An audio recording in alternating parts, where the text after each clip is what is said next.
Drop it.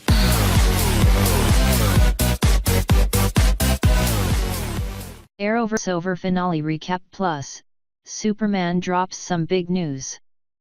The Arrowverse's Elseworlds crossover event came to a close on Tuesday night, with what was admittedly the most by-the-numbers installment of the Flash/Arrow/Supergirl three-parter.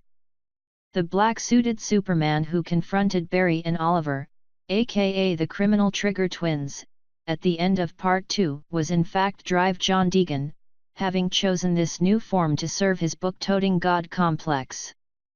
After Barry and Oliver escape Super Deegan by giving him Rugrats to rescue, they seek out Cisco, whom they hope can get them to the true Man of Steel on Earth 38. In the new reality, Mr. Ramon is a crime boss who only stops his muscle, Jimmy Olsen, from roughing up the twins because Barry utters the name of Cisco's brother Dante.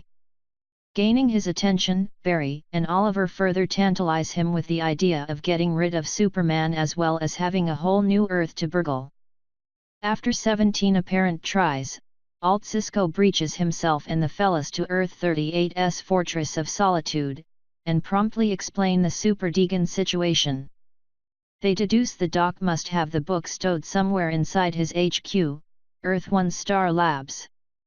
Meanwhile, Kara is being kept captive in the pipeline at Star Labs, where Diggle, Caitlin, and Asayad Alex serve at the pleasure of their Superman. Kara is eventually able to appeal to Alt Alex with anecdotes about their childhood as sisters and her knowledge of what any Alex Danvers truly wants, including a wife and family. Alex springs Kara, but they are quickly cornered by Super Deegan and CO.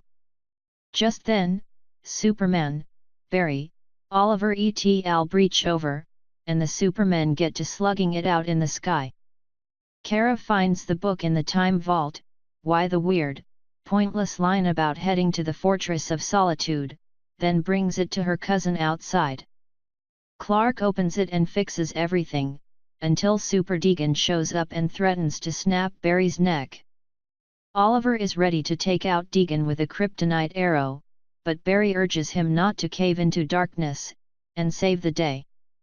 As such, Super Deegan snatches back the book and flies off, to rewrite things again. Barry suggests that to get back the book, he and Kara will zip round and round the Earth, against its rotation, to slow it, Superman style, and thus stop time. Clark warns that while he held the book he saw Barry and Kara die attempting this, but the two decide to give it a go regardless.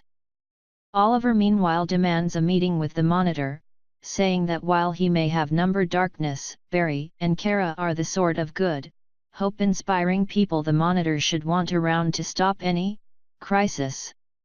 Meanwhile outside, Lois arrives on the scene with Brainiac and Jayon in tow.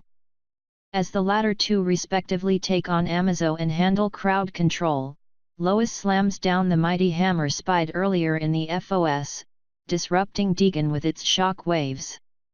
Oliver in turn fires an explosive arrow into the book, undoing Deegan's handiwork while turning the Doc's face into, well, I'm not sure what.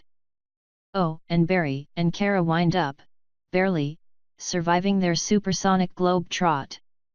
In the first epilogue for what Kara notes is becoming an annual thing, Cisco breaches Kara and co back to Earth 38, where Clark confides in his cousin that she is stronger than him and that's why what he is about to do is okay. Lois is pregnant, the iconic couple reveal, and as such Supes will hang up his cape for a stretch, while he and his love go live on Argo. Later in the FOS, Clark crushes a lump of coal into a diamond, Superman 3 style, and properly proposes to his baby mama.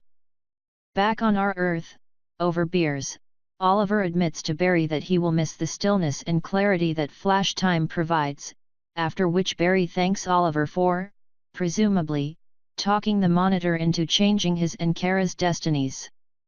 Oliver says, I'm not as good as you think I am, but because of you I might get there someday. Oliver balks at sealing the sappy sentiment with a hug, at which point Batwoman interrupts with a phone call, leading to this fall 2019 crossover tease.